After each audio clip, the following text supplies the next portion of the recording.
ទីបងម្សៅយើង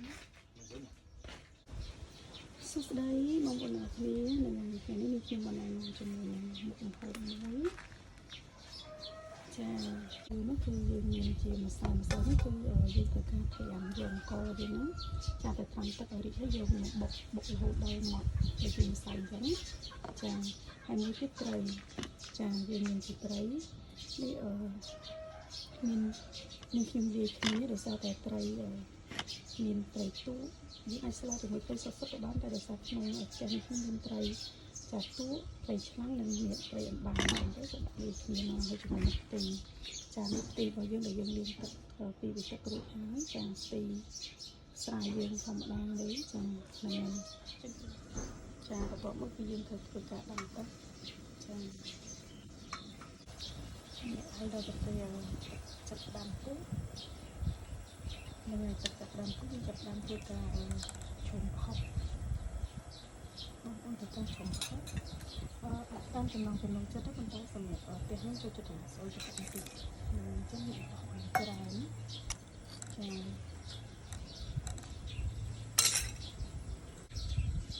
នឹង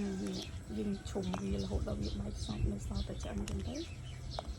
ទៅយើងអាចយកចេញបាន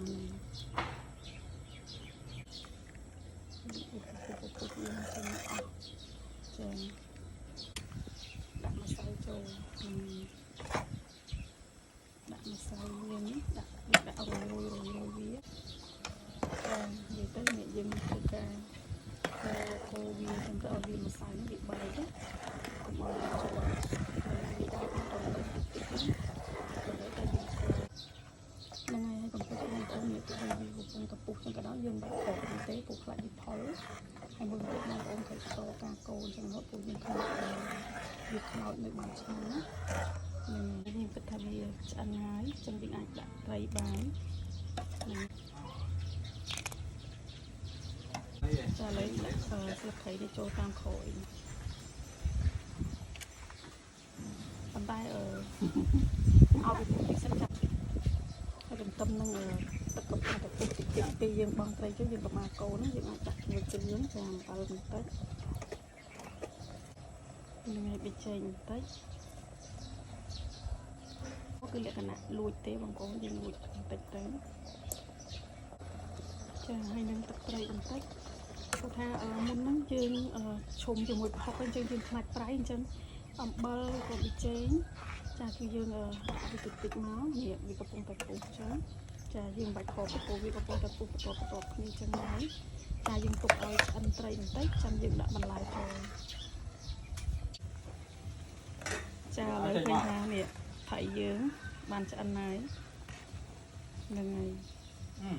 ថៃយើងបានឆ្អិនហើយចឹងយើងអាចដាក់បន្លែចូលបានកាបងបន្លែទៅចឹងទៅពេលធ្វើកាយឲ្យទៅដែរ